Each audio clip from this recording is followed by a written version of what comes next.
Hi, everyone. Today is Saturday, March 8th, 2025. Welcome. I'm Jeffrey Morgan, and this is a talk I host twice a week to discuss my experiences on the path of soul transcendence. This offering is brought to you by the Movement of Spiritual Inner Awareness with the encouragement and support of my friend John Morton, who holds the mystical traveler consciousness, which is the spiritual consciousness that allows us to do the work that we're doing here today. If you're new to the call, the format is simple. We're going to start by calling ourselves forward into the light, which is calling our awareness forward into the light of God that's already present. And then we're going to chant three Anai hues. Hu is an ancient name for God, and Anai invokes a quality of empathy and compassion. And then we're going to listen to an audio excerpt from my teacher, John Roger. And then I am going to read a poem by Denise Levertov called Avowal. And then we can talk about whatever you would like. So we'll start calling ourselves forward into the light at that. All right.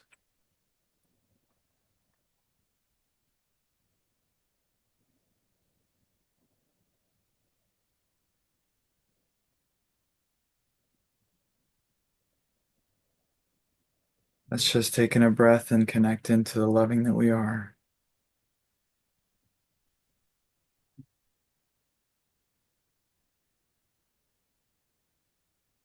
Father, Mother, beloved friend, God. It Once again, says, we call ourselves forward into your love, light, and sound, asking that the light of the Holy Spirit and the light of the Christ fill, surround, and protect this gathering and everyone here, so that only that which is for the highest good be brought forward.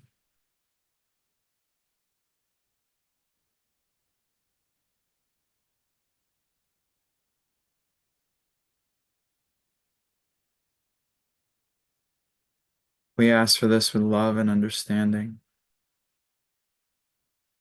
making ourselves available to the awareness of your divine presence, to the blessings that have already been extended and continue to be extended.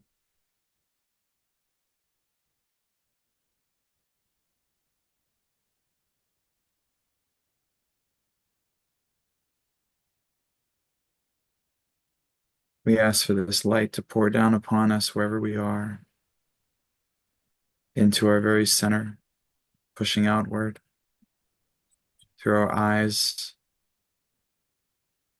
through our words, through our let me touch, ask Paul, love, please.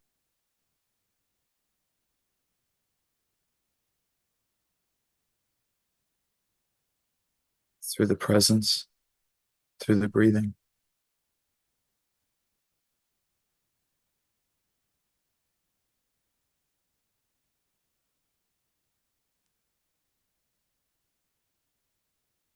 We welcome at this time the presence of the mystical traveler in Christ consciousness, for our beloved John Roger, the energy field and presence that he brings.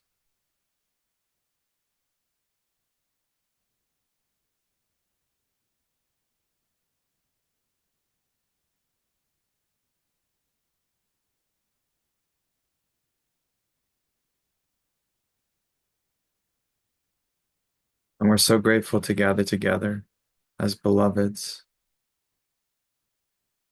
in this loving presence of the divine, of our own divinity.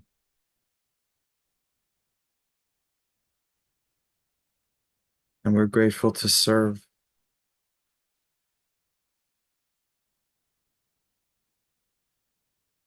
to be continuously guided in this process. For we know that above all, your will is done.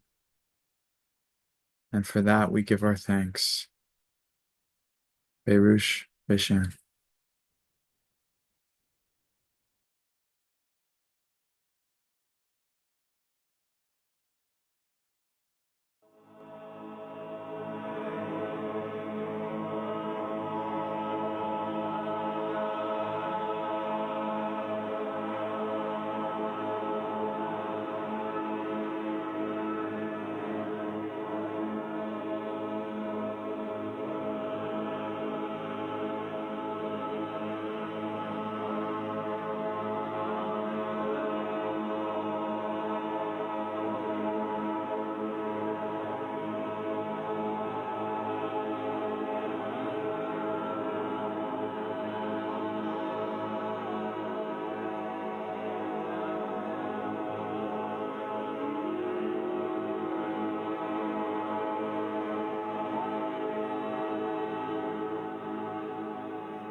It shakes people when I say not one soul will be lost. They say, well, it says in this Bible, and I say, your God isn't very big. You've got too small of a God. The God of all creation cannot destroy itself. Itself goes on forever. Always has been, always will be. Whenever you have trouble and something bothers you and you're distressed and you're sore afraid, remember this one thing, if you think of nothing else. Out of God comes all things. God created all things, and if God be for you, who can be against you? The fool? Jesus said, I can help everybody but the fool. Go your way, I can do nothing for you. And we say, yes, in that time, because of the message. In this time, we say, come, there's a place prepared for you. You even get fool's gold in fool's paradise. But it is there for you, everyone. Not one soul is going to be lost. God loves all of its creation. That means God loves you. And if God thinks that much of you to love you, can I do any less? But I love you the same way God does, non-interfering, supporting, letting you handle it your way as you gain the experience to grow, because grow you will, develop you will, spiritual you are, you will awaken to it. Everyone is going home. And probably one of the greatest things is out of God comes all things.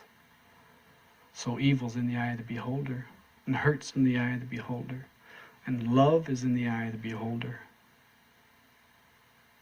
And that's really true, extremely so, that if we become prejudiced against one, we have become prejudiced against the awakening to our own consciousness of love. And we must overcome even that one, down to the very last farthing. We must pay off our indebtedness. And so, if anything I've told you does work for you, it may be just that it validated what has already been working for you. That's fine. And others will say, I'll never work that. Out of God comes all things. You better at least be neutral towards it. Can you please everybody? If you try, you are lost. Please yourself, do good works, do good inside, and do good outside. That's God's side. What is good? Take care of yourself, take care of others. Don't hurt yourself, don't hurt others. You say, that's just the golden rule. What's wrong with just the golden rule? What's wrong with, yes, I am my brother's keeper? What's wrong with all these things? They're such a pain. Next, on to the next person. Why? Can't help the fool. They must go their own way and do their own thing. And maybe they must follow the beat of another drum. Will all eventually come this way? Yes. Not one soul will be lost. It's a fantastic directive out of the heart of God. Not one soul. How could God lose itself? God loves all of its creation. We're a part of that. How do we know? He's maintaining and keeping us here, and gave us the agency to build and change according to our own will. I like to say a few things over and over, especially when they're true. Not one soul is going to be lost, and I don't care what any of your preachers tell you. Not one soul. God loves all of its creation. Can you imagine, even down to the follicles of your hair, even to your ingrown whiskers, even to your rash?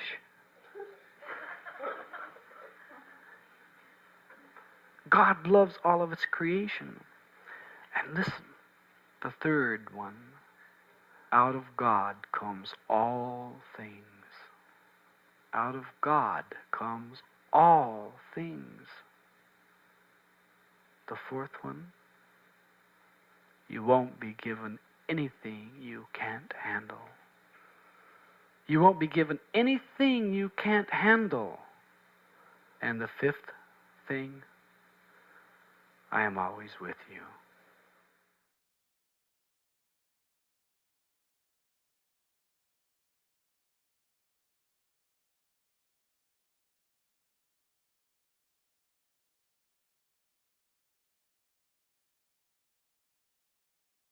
All right. Avowal by Denise Levertov. As swimmers dare to lie face to the sky, and water bears them. As hawks rest upon air, and air sustains them, so would I learn to attain free fall and float into Creator Spirit's deep embrace, knowing no effort earns that all surrounding grace.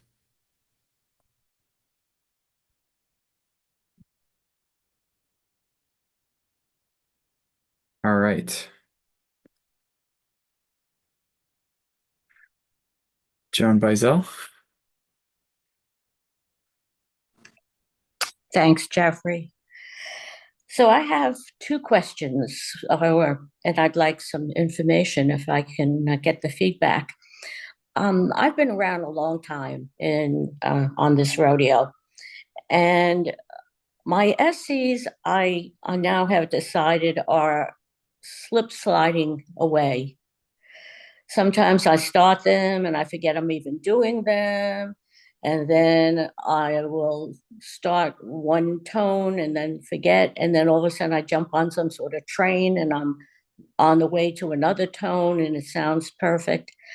So my attitude is sometimes I'll just go, okay, that's what it is. It is. And, just keep sitting. My body is perfect. It's still, it doesn't twitch.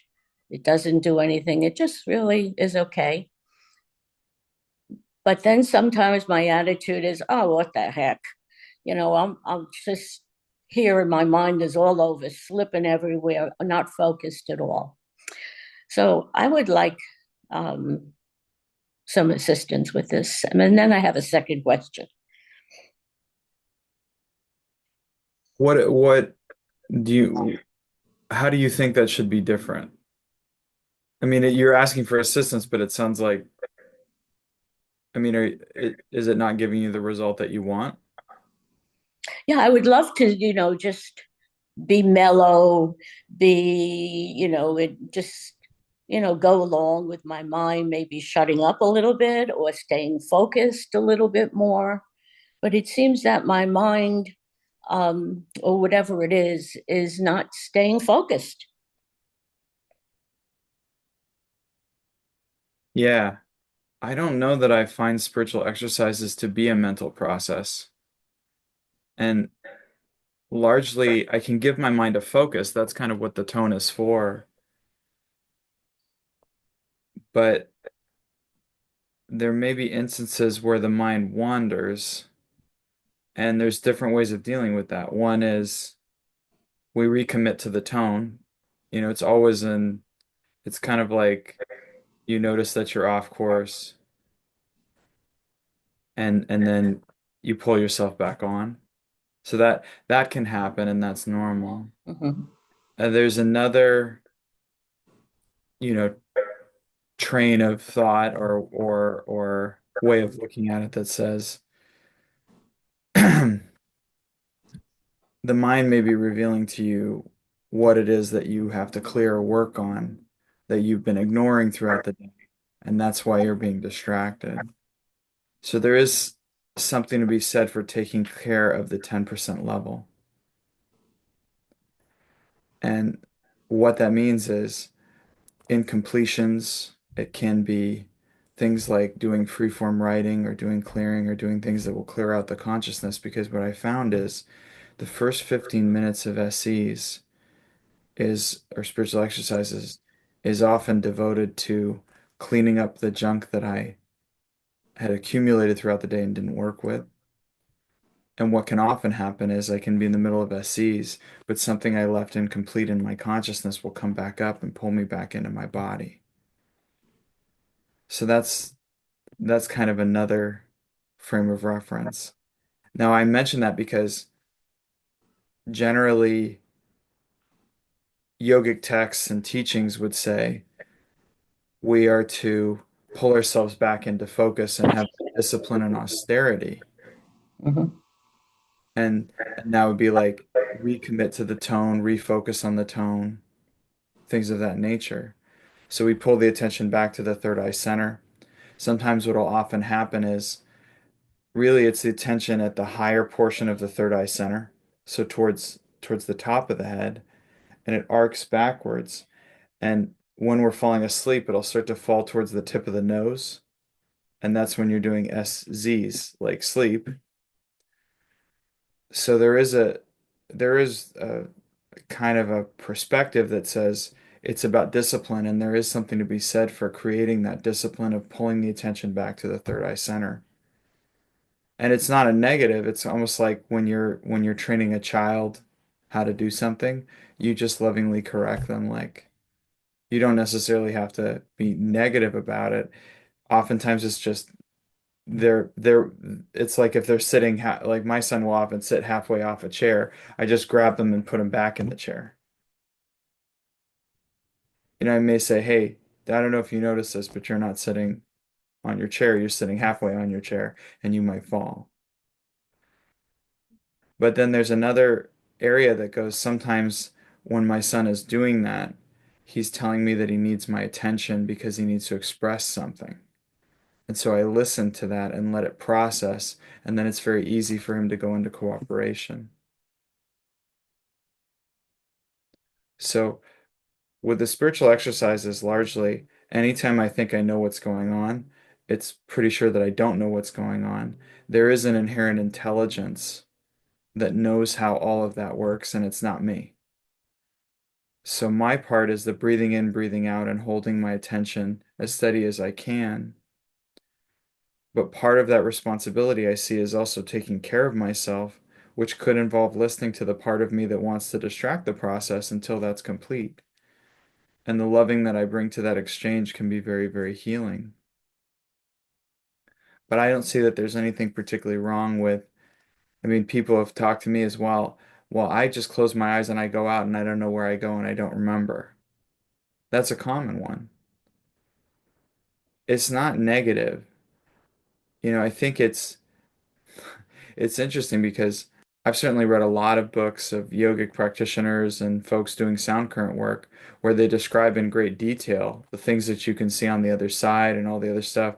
And I haven't met anybody, well, I've met only a couple people that have seen the things that they describe. And there is an inherent subjectivity to experience, so it's in a sense very hazardous to try to put into words the thing that we see and perceive on the other side, because inevitably somebody's going to look at that and go, well, maybe I'm doing this wrong. And we've already heard that the only wrong way to do spiritual exercises is not to do them. I look at it more as when in doubt, put one foot in front of the other, metaphorically speaking. It's like, and that's true in life as well. And that's why we hear like he or she wins who endures to the end. If we can just continue to put energy and focus into that, I find that our entire life, I mean, you've probably noticed this over the last however many years, is just even having that as an intention and a focus is transformative. Even if I don't do it right, whatever that means. I think more and more I find that this process is a process of something very transcendent doing me, not me doing anything. And the more I can allow my spiritual exercises to be an expression of the sound current chanting me rather than me chanting the sound current. And inherently, that surrendering process means you could go out of your body. But I've found that those times when I go into that, in a sense, like void state where I can't bring back memory or recall or reference point from wherever it is I'm going, I go, shoot, did I just fall asleep? But I notice that my body feels very different. my consciousness feels very different than if I were sleeping. I know what sleeping feels like, and I know what I feel like when I come out of sleep, and this is just something profoundly different. And the least constructive thing I can do about that is judge it. And I would think the most constructive thing I can do about it is just keep chanting and experiment with chanting even when I'm awake as much as possible. Just infuse it into everything that I'm experiencing. But that's why I was asking, when you originally shared about it, I go, well, what's the problem with that? That all sounds really good. It's not, I mean, if you're entering a field of experience that doesn't have time and space in it, it's very difficult to spatiotemporally intend to have your focus on the third eye center because you don't even know where you end and everything else begins. So it's like at a certain point, the instructions that get you to a certain place in your spiritual progression and your experience level are not going to be the same instructions that'll get you beyond that point. And that's true of almost everything. I mean, one of the important things I noticed, I used to judge the crap out of leaders in the organizations I would work in. But then I realized, wow, the skills and tactics and approach that got them to this position of leadership are not the same as the skills and tactics and practices that will make them an effective leader. And that's just something everybody kind of needs to face. So it's like that thing that got me through the first 10 years of my time in MSI or whatever that is very different than what's true the next 10 years and the next 10 years. And it goes on and on and on.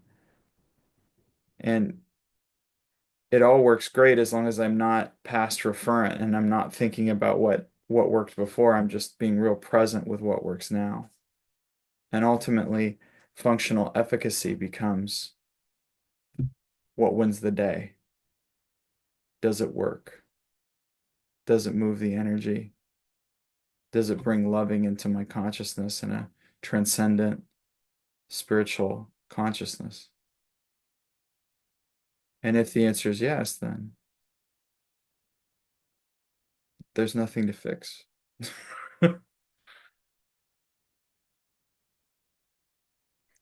Thank you. I didn't think I needed to fix it as much as I wanted to be affirmed. That's the word I get. Okay. So you Well, affirmed it. I think I affirmed it, yeah. Yeah. Thank What you. else you got? So my second question is, I have two basics, which JR talked about. Yeah. And I have good communication with both the male and the female basic. Recently, what I have found with the female basic, she's unwilling to share why she's pissed off at me. And I use that word strongly because when I talk to her and I ask her a question, a yes or no question kind of thing, tell me what's going on, she's like dead silent. If I ask him, he'll just say, he'll answer yes, no, or whatever, throw up some ideas. What's going on with her? Because I've been working on this for a while, and it seems like either I'm doing something or I'm not listening to her, or I think I'm listening to her because I'm asking. So, what do you think there? Yeah, I think it's very, very important that we be conscious of the mental models that we use.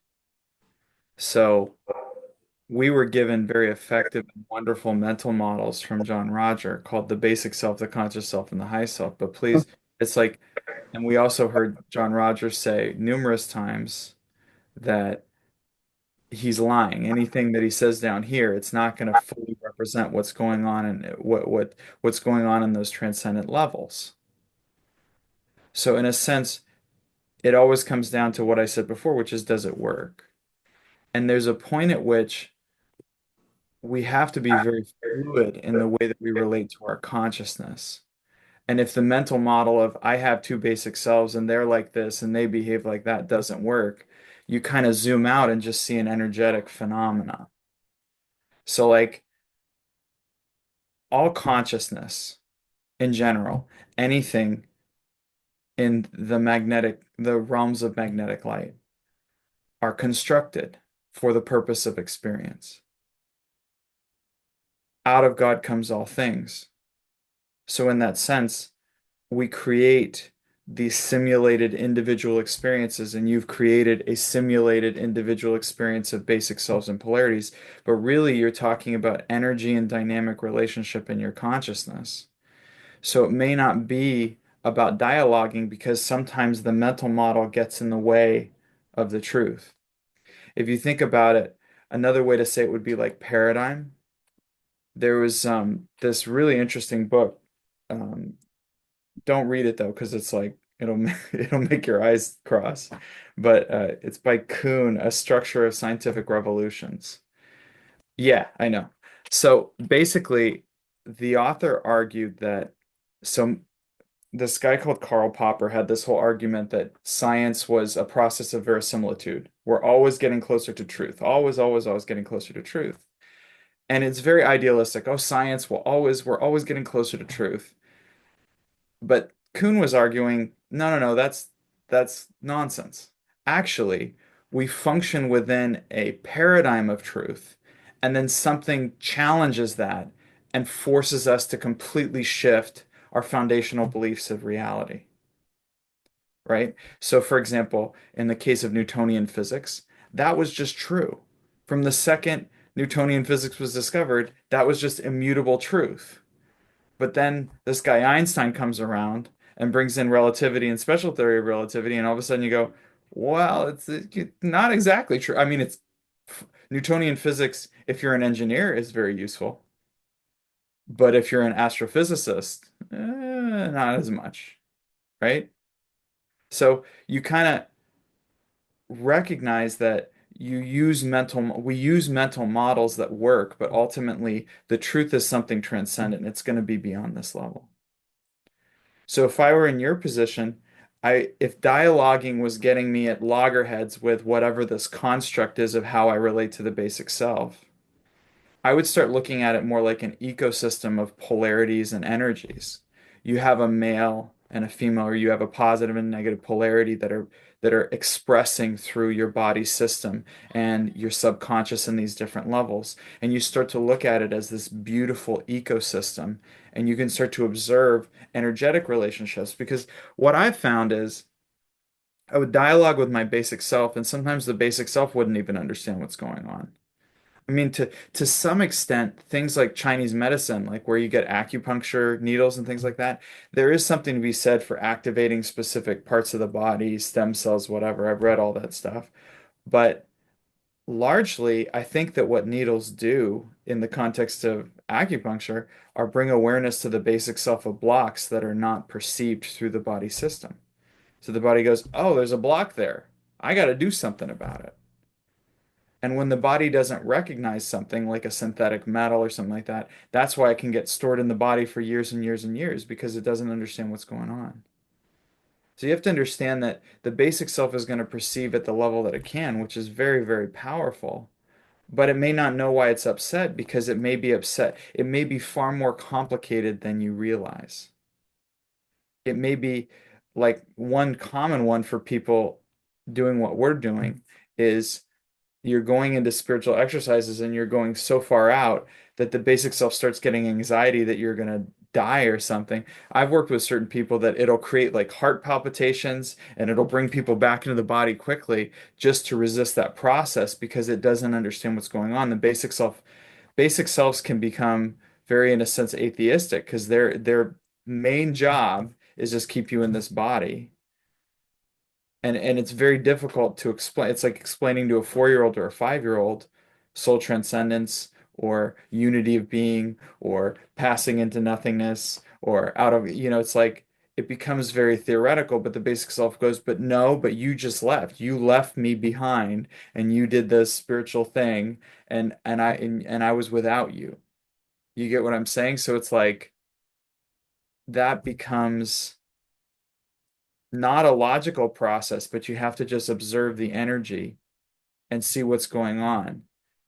And as much as J.R. functionally affirmed the basic self, conscious self, and high self, he also chastised people for not just relating to the basic self as part of them, as like, this is me.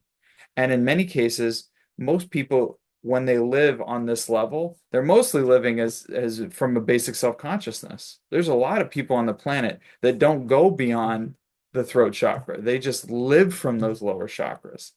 And that's fine. But that's like if you were saying to that person, do you have a relationship with your basic self? It's like, wait, that's the only person you've been interacting with this whole time. Like that's all that's been going on down here. And that happens quite often. I mean, certain and even in certain cultures, it can be very, very basic self-driven. So I think if if I were in your position, I think a more fruitful exercise might be obviously loving those polarities and that expression, and visualizing is very, very helpful, but you start to just attune to the ecosystem of energies and consciousness and all this kind of stuff.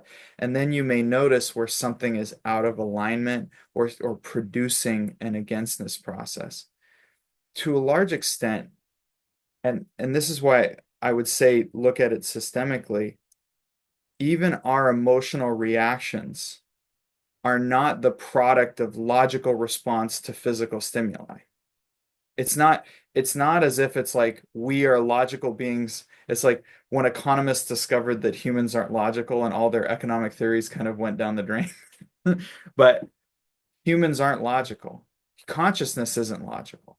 So we will often react thinking that our reaction is about they said something, they did something. And more often than not, it is a system of mechanisms set up by the consciousness, the emergent function of which is our reaction pattern.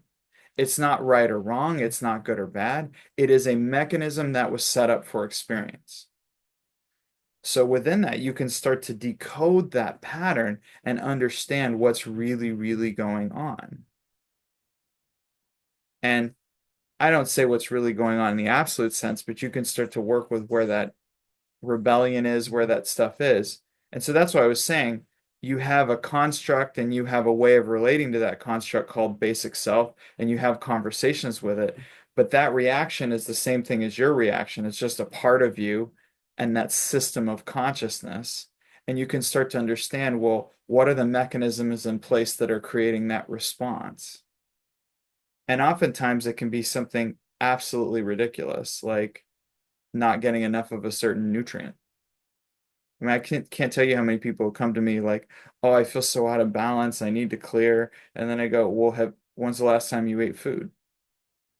When I talk to your basic self, your blood sugar is like through the floor. No wonder you have a headache. It's like we can always create mountains out of molehills and create molehills out of mountains. And so it's important for us to gain altitude from that process and look at it as a system that we're caring for and loving.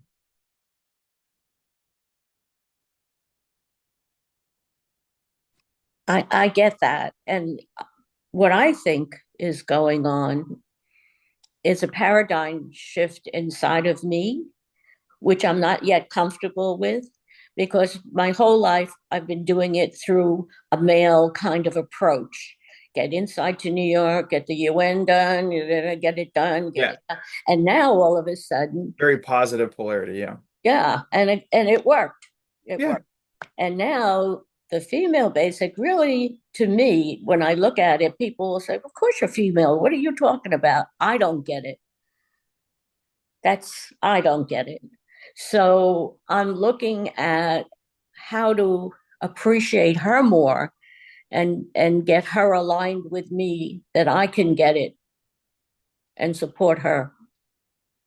Does that make sense? Yeah. But what I'm suggesting is more, I don't know that you're going to get to it through dialogue or a mental process or a thought process or a relational process the way that you've solved problems in the past, Right. because that's more masculine polarity. If you if instead you do it more somatically or more gently, more lovingly, and you do it more from a perspective of How do I nurture and support you? And it becomes less about an argument over who's taking the lead or what that looks like, because that's largely karmically driven. Yeah. People will come in with both polarities, and then what'll happen is for a period of their life, one polarity will take the lead and the karma will shift, and then the other polarity will need to take the lead. But the tricky part is we have habitual patterns of behavior that fit more into one and not the other. So in a sense, the invitation is newness and the invitation is observation, where like, is there a different way for me to even hold my teacup? Is there a different way for me to walk? Is there a different way for me to breathe? Right. And if you try to do the old patterns, then you're in conflict. But if you observe the system of how that polarity works in your consciousness, that's what I'm saying. Like, it may not be a dialoguing process, it may be an observational process where you make microscopic changes to feedback loops within the system until it hums. It's more like tuning an instrument. It's not having a discussion or an argument or a debate. It's just tuning an instrument so that it harmonizes. Got it. Thank you. Got it. Different approach. I've been using the male approach. Just like change it, get it done. Come on, hurry up. Yeah, and I think Yeah. it's also like being comfortable with being very associative. Right. That associative consciousness that can jump around. It doesn't have to make sense. It just needs to harmonize. It Yeah. just needs to that's why I use the analogy or the metaphor of like tuning an instrument. There's nothing that needs to be debated. Is the string too tight or too loose? Does it hit the harmonic? Does it harmonize? And if that's the case, usually it will work. I actually developed methodologies as well where people would come to me and ask to clear, and I started coming up with these metrics that would reveal different layers because most of the time people will frame the question or frame the dialogue in a way that limits anyone's ability to see a path through. So as a result, we're in this situation where it's like we're spinning and spinning and spinning. If instead we go back and just look at the basics, which is like, okay, is the vitality flowing freely in the body? Is there clarity and perception of the consciousness? Is there availability to the inspiration of spirit, being breathed by spirit? Is there loving that can flow in the consciousness? Is there peace or is there upheaval in the consciousness? You start looking at those basic things that go beyond the story Hmm. of I'm arguing with the basics of around. You just look at you just look under the hood. You don't have a debate with the car, you just look under the hood. Then you may notice something that goes, oh, that's why I said it could be something as simple as I need this nutrient. You take the nutrient, you find it, it's that one little teeny piece that throws the entire thing back into balance, and then you go, wow, I feel great. You see what I mean? So it's like, but that observation level that goes beyond the dialogue or the story or the mental model will reveal amazing stuff. And you, speaking of Einstein, Einstein's definition of insanity, if you're having the same dialogue and not getting a better result, then it's like you switch perspective, you go radical, you try something totally out there. Got it. Thank you. Thank you. Thank you. God God bless you. bless. Anita. Good morning. I'm so grateful to be here with you. Thank you for calling on me. My pleasure. So, I wonder if you could help me with a challenge that I've had with choosing enjoyment. I have an old pattern and it's recently come up again. I After a long time of not having a permanent place to live or a semi permanent place to live, chose a place really because of the garden.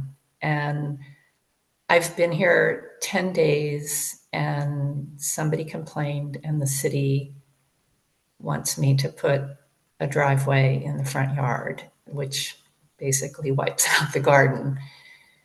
And the interesting thing for me was that I had this sense of having betrayed myself for daring to ask for and go for what I wanted.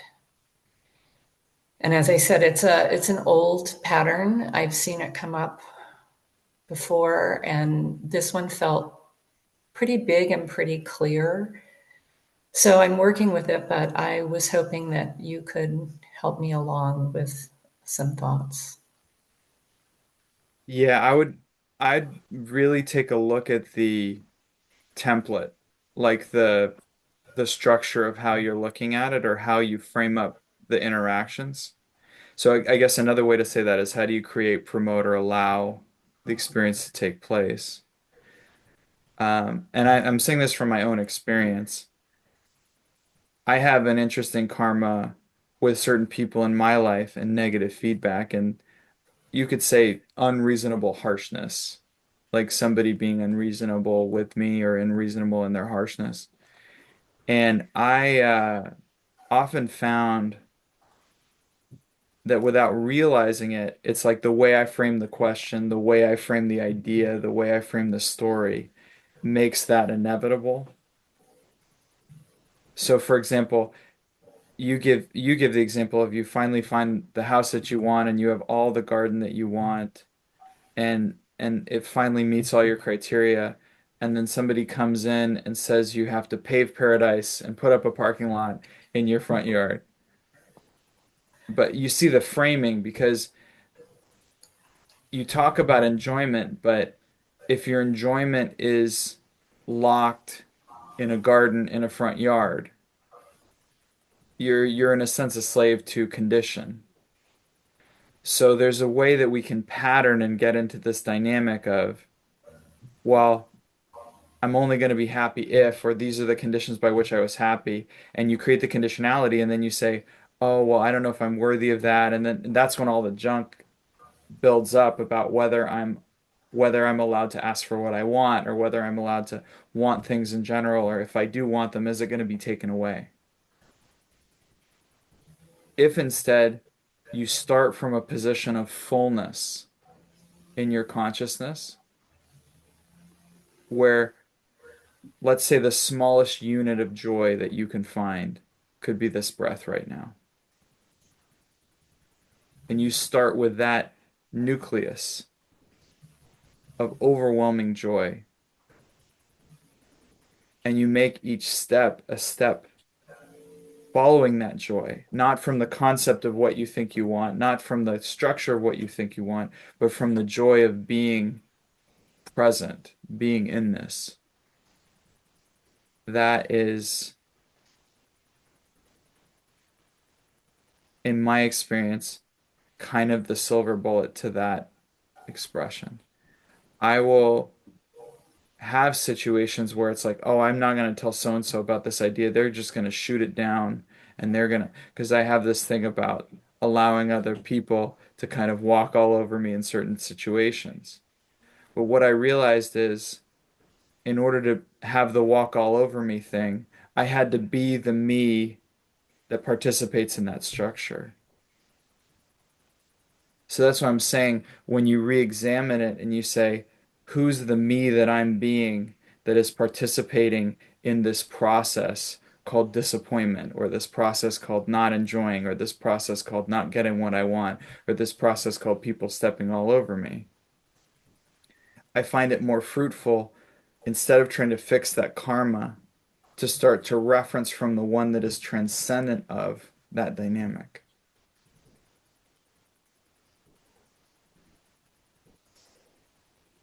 I don't know that you're with me. Are you hearing me?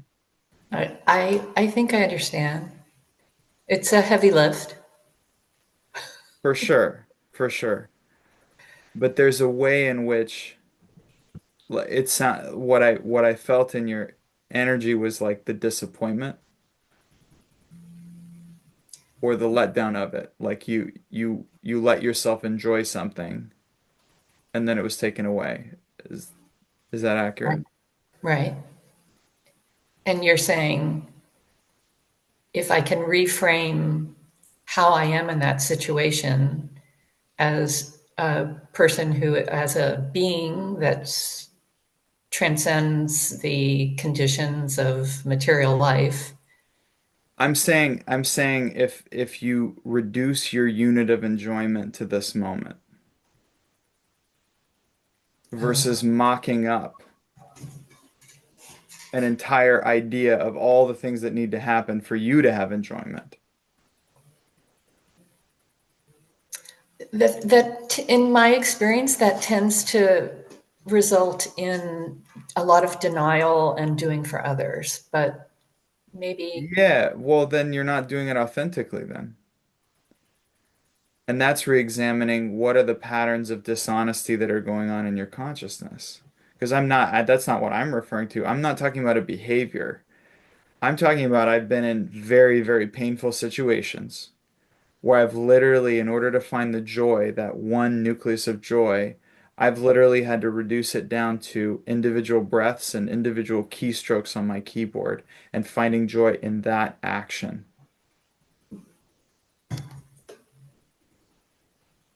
But you must understand that all these experiences of suffering come from the roles that we play, the identities that we adopt. Like what you just did.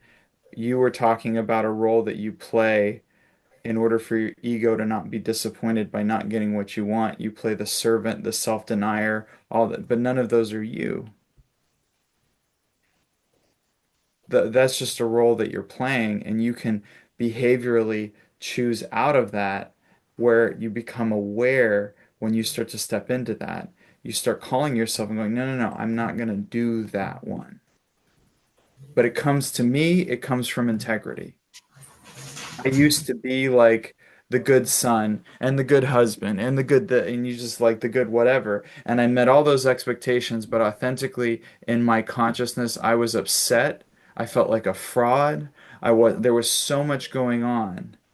And at a certain point, I had to be shaken to the point where I was only going to be honest, where everything was going to come from the integrity of my experience, and I was going to speak only from that experience. But I'm saying it might be a process of building your life from that authenticity. Because it's like you frame it up as like, oh, well, I finally get what I want. It's like you have this entire story built up around getting what what you want and then it gets taken away. It's like, yeah, but you frame it for defeat in a sense. I'm having a hard time. I think I understand what you're saying. I'm having a hard time conceptualizing what the alternative is. So, some kind of shift into a complete disconnection from the material world. No, not at all. So, how do I find my next place to live? I mean, it feels very spacey to me to say, take it down to this breath. Yeah, no, I'm talking, but you talked about enjoyment. Right. I'm saying there's a way in which your physical action becomes a process of cooperating, loving, and serving what's present, but your enjoyment is not dependent upon physical condition. You Okay. talked about enjoyment. Yes. Yes. I'm suggesting that if you place your joy in a garden that could have a driveway built on it, you're going to lose because it's like the whole concept of building your treasures on the planet or building your treasures in what we would call the kingdom of heaven within, right? There's a way in which, look, at the end of the day, karma is going to be served. So the stuff you have to experience, you're going to experience, which includes moving. Now, knowing that we have only limited control physically, very limited control physically, and a lot more control in our internal process, I'm saying it's all about attitude. It's like if somebody steals money from you, you can go, oh my God, there's no safe place in the world. Oh my God, they took my money, my money, and how am I going to pay my rent? And I don't know, they stole my money, and how am I supposed to do that? Or you can go, huh, I guess that person really needed that money. And good thing it wasn't my money in the first place. And I'm really great at working with God to manifest money when I need it. So I'm really, really looking forward to seeing how God's going to provide the money I need for next month's rent. But that's just attitude, right? Yeah. So, and I'm not, and I'm, please understand, I'm not giving you like a, just be positive. I'm not saying just be positive. I'm not saying any of that. I'm suggesting that we manipulate ourselves by the way that we frame a situation. And if we truly gain altitude, which you could call disconnected, but gain altitude and see the universality of it and see the perfection of it and recognize the gratitude of the blessings that we've received, everything, how we've been taken care of in every situation up until this point. When we gain that altitude, we start to go, well, actually, it's been a pretty good life. Not too bad. Could have been a lot worse. We've certainly read about a lot worse. And in that situation, understanding that there's always a balancing action, there's always a balancing of karmas that is served by the physical occurrence. This needed to happen. There's not a wrongness to it. It needed to happen. So our level of acceptance and cooperation is correlated to our level of joy. And if our joy and if our peace is contingent upon physical circumstance, we're in prison. The only way out is in. And so it's a frustrating situation. It can be a very frustrating situation when things like this happen. And it's also an opportunity to look at your life through different eyes. Because what the disappointment and the upset and everything you're experiencing tells you is that your model, your framing, your way of looking at it isn't working for you. So in a sense, there's a radical point of view that says we can be very, very grateful for those things that upset us. Because those things that upset us reveal to us the levels that we haven't fully healed and that we haven't fully released. And the funny thing is, the situation can be like an unsolvable problem mentally, but then when you get down to what's really going on, you go, oh my goodness, I have a hurt that's in my basic self or in my body level from when I had my tree house taken down when we moved when I was 8 years old, and I'm still not complete with that. So then I can go back in and complete that and heal that. And then all of a sudden you're back in and you go, you know, I'm really okay. I'm really okay with moving. I guess the next one's going to be even better. And you never know too. I mean, like I talked to there was a friend of mine who was really, really stuck on this house that she had sold, and she felt like she was forced to sell it. Like she was in this position, and then she knew it was a bad idea, and how could she sell it? And now she would try to buy it again, but it's too expensive. And, how could she sell it? And how could she let herself get tricked into selling it? And now she's living in a place and she's not totally good with it, and she just feels like she has no roots and this whole thing. And I finally, after all these conversations of her saying that, I said, hey, could you just give me the address? And then I went and saw it on Google Maps and looked at it, and I started scanning the property energetically, which you can do, but I mean, you can do that, right? And I was looking at it and I was like, wow, the field of energy from the neighbor's house was halfway into the house, and then the field of energy from the other neighbor was halfway into the house, and then the field of energy from the neighbor behind was halfway. And I went, wow, you actually only, when you lived there, you actually only had about 4 square feet of your own energetic space. How could you live there? We started laughing about it, and I was like, that is a horrible place to live. Like, what? why are you crying over this place? This is a terrible. I was like, I know there must be good places in this neighborhood. Could you find me a house that has nice energy? Because that one looks like crap. Like, who would want to live there? Like, it's basically like you'd be in bed sleeping next to your neighbor. Like, why would you want that? And so we're like, and she's like, oh, you're just saying that because it was like, no, I'm not just saying that. And then we found some houses in the neighborhood that looked really gorgeous and had really nice energy. And she was like, oh yeah. And then it became the inspiration because she's like, you know what? I could save up for one of these. This is exciting. This one, because I was like, okay, well, that one's a little bit close to an extraterrestrial thing going on, so just don't buy that one. But this one looks amazing, and there's water under the ground. Maybe you could dig a well. And I was scanning, and then she got super excited and and to the best of my knowledge, she doesn't go into that regret thing anymore. And I kind of popped that bubble for her, I guess, because I was just like, this is not a nice place to live. Like, why? I can't even believe you made it so long living there, you know? But it's all about attitude, and it's it's an it's such a powerful assumption to look at your life and the conditions that you don't like and go, "Oh, got it. This is just a blessing I haven't discovered yet." Or this is a prayer I didn't remember making that's being answered right now. I can't tell you how many times I've had experiences where I had conflict with people. I've talked about it on these talks, like, and I go into spiritual exercises, and then I see this image of me on my knees begging the karmic board, please, can I come in and have this opportunity to minister to this person? And this is the very same person I'm complaining about and saying that, oh, why do they even live? They have no valuable breath on this planet, you know? And I'd been begging for the privilege of being with them. And here I am with my righteous position and now feeling like an idiot. And that's usually how it works. And you may be being protected.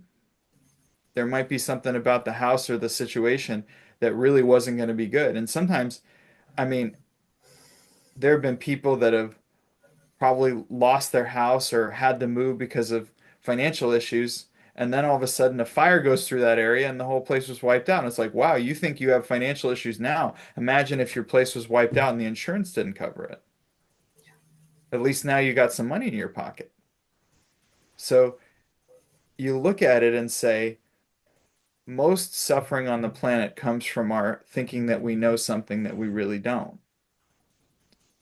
And in the example of like somebody taking your money, thinking that you know something is like think I thought I know that was my money.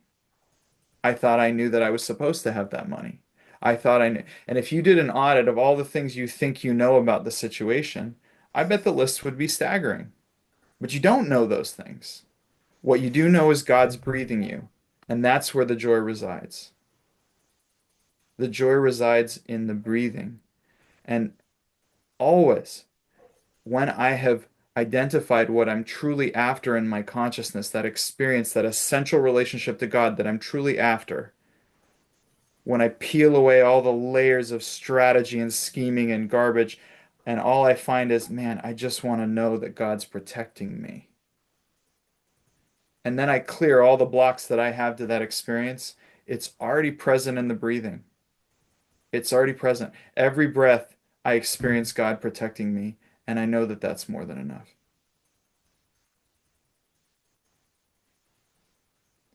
So for me, that's why I said it's you reduce the unit and then you experience God present through all of it, even the moving, and especially the moving. It's not going to be found in mentally solving the puzzle and the problem of the unfairness of the situation. It just isn't there.